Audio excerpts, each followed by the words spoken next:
عليكم ورحمة الله وبركاته maanta waxaynu muuqaalkan kaga hadlaynaa Adolf Hitler hogaamiyahan Jarmalka ee caalamka oo dhan karaahiyeystay iyadoo taalo la qabo haddana ciidamada Afrika karto inuu yahay hogaamiye maskax badan waxa uu ku dhawaaday inuu caalamka gacan ku dhigo sidoo kale wuxuu awooday inuu dhiso wadankiisa dhaqaale ahaan military ahaan iyo aqoon ahaanba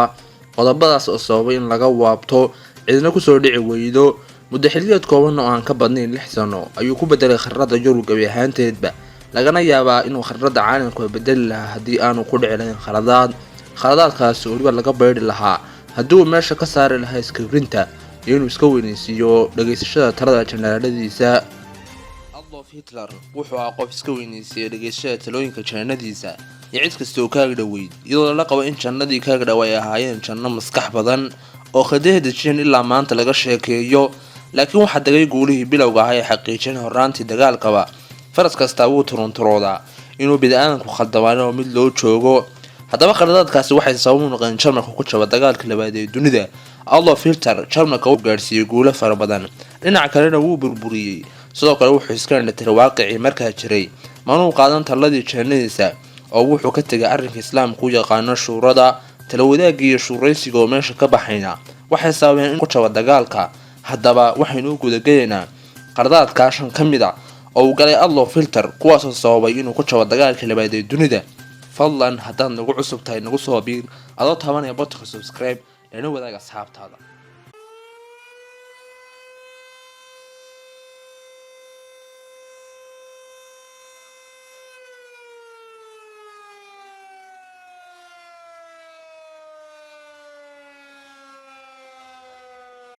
قوي tobankii bishii December 1941 waxa uu Jarmalku ku dhawaaqay dagaalka dhinaca Mareykanka soo kaga jawaabay in haysiisla daandaansi oo laga soo horjeedo Mareykanka waliba inuu markaa Mareykanku ha dhaxdhaxaad aanu labada dhinac midna ku jirin waxaana tan dhacday 4 cisho uun kadib markii boqortooyada Japan ay dagaalka kadiska ku qaaday dekedda Pearl Harbor oo markaa ay joogeen ciidamada badda ee Mareykanku waxayna u geysteen khasaaro ballaaran markii hogaamiyaha naasiga uu soo bandhigay jannadiisa arrinta in Mareykanka dagaal lagu qaado ama lagu cilaamiyo way ka aamusay dhamaantood laakiin uu ka dhagaaday tiradoodii waxaanu ku dhawaaqay dagaalka dhinaca Mareykanka waxaanu taa u sameeyay in Japan markay aragto in Mareykanka culaadinayo gacan ka sii doonto dagaalka kula jiro midowga Soviyetka sidaas daraadeed ayuu ku dhawaaqay dagaalka dhinaca USA go'aanka lagu degdegayna wuxuu ka dhigay Mareykanka mid waqti hore baraaruga oo diyaargarow ku filan sameeya waxaan ku biiray xulafadii taasoo si laba jibaartay awoodda xulafada haddaba in Jarmalku uu dagaalka ku cilaamiyo Mareykanka waxay dabin qurux badan oo u dhigay ra'iisul wasaaraha Britain ee waqtiga Churchill iyo xulafada kale ka hor inta aanay Ameerika si rasmi ah ugu soo biirin dagaalka. في اليوم التالي في برلين ذهب الفوهرر إلى الرايخستاغ للقاء قادة النازية. خلال 4 أيام حرجة ومنذ قصف بيرل هاربر ودخول اليابان الحرب ضد الولايات المتحدة كان هتلر ينتظر بلا جدوى إعلان روزفلت الحرب على ألمانيا. إذا أيد هتلر اليابان فقد تساعده طوكيو في الحرب على روسيا. لم يكن الجنرالات الألمان يشعرون بالحماسة. حاول ريبنتروب وزير الخارجية إقناع هتلر بالعدول عن رأيه لكن هتلر أعلن الحرب على الولايات المتحدة.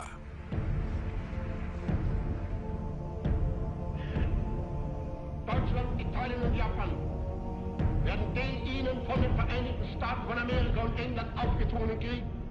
mit allen ihnen zu Gebot stehenden Machtmitteln gemeinsam bis zum siegreichen Ende führen.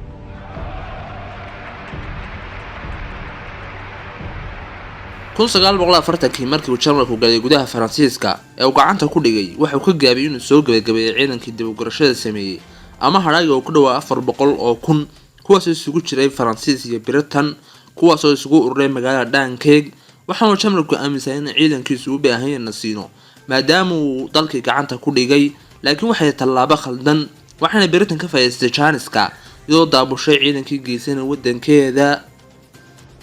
waxay ahayd awaamirta Hitler in saad loo dhaqmo shacabka Soviyetka lagana yaabo in arrintan laga dhaxdhasan karo hadal uu yiri mid ka mid ah hogaamiyaasha ciidanka Jarmalka markay gacanta ku dhigan Ukraine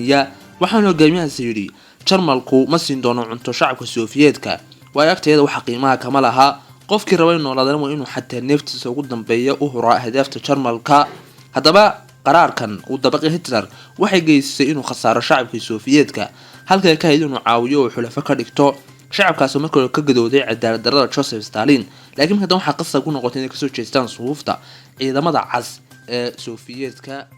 markii lagu guda jiray dagaalkii lagaga soo horjeeday Britain, waxa uu Hitler soo saaray amar ah in la garaaco magaalooyinka Britain, iyadoo hadafka dagaalku ahaa in ciidanka hawada ee Britain la wiiqo, lagana yaabay in Hitler uu aaminsanaa fikrad khaldan, taasoo ahayd in Churchill uu soo dhiibi doono haddii la rabay magaalooyinkiisa waaweyn sida London, laakiin khaladka uu sameeyay waxa uu 360 digrii wareejimo bedelay natiijadii dagaalka, sida sheegeen xeeldheerayaasha khidadaha dagaalka,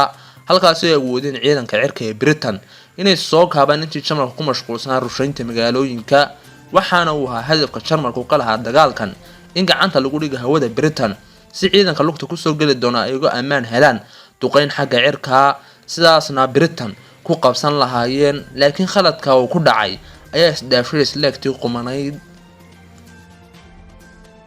waxay ahayd awaamirta Hitler waqtigii lagu guda jiray dagaalkii lagaga soo horjeeday Sofiyeetka, gabi ahaanba khilaafada khidadii ay dejiyeen jannadii ugu wacnaa, waxaanu Hitler ku cadaadinay jannada inay bedelaan dariiqa, waxaana amarkan soo gaaray ciidanka iyagoo Moscow u jira 350 kiiloomitir oo kaliya,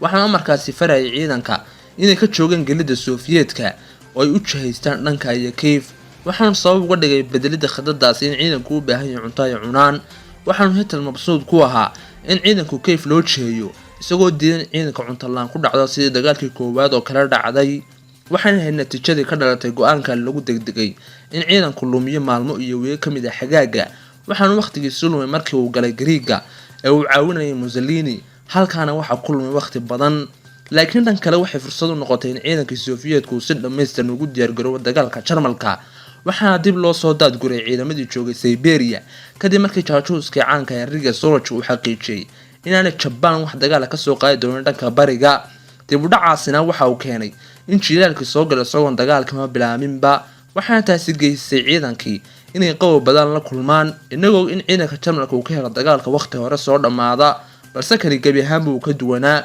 waxayna arkeen ciidanku inaanu dagaalkan ahayn kii ay u maleynayeen, waxaanu Hitler ku lahaa jannadiisa isagoo aaminsan in Sofiyeetka hal mar la dul mari doono, kaliya waxay inaga inagu waajibay inaynu harraatino albaabka, inta kadibna si iskii ayuu u dumi doonaa haykalka faasidka oo dhami. jabkana waxa keenay ciidanku dharkii xaga ku dagaal galay iyadoo jilaal lagu jiro. Wassalaamu calaykum waraxmatullaahi wabarakaatuh.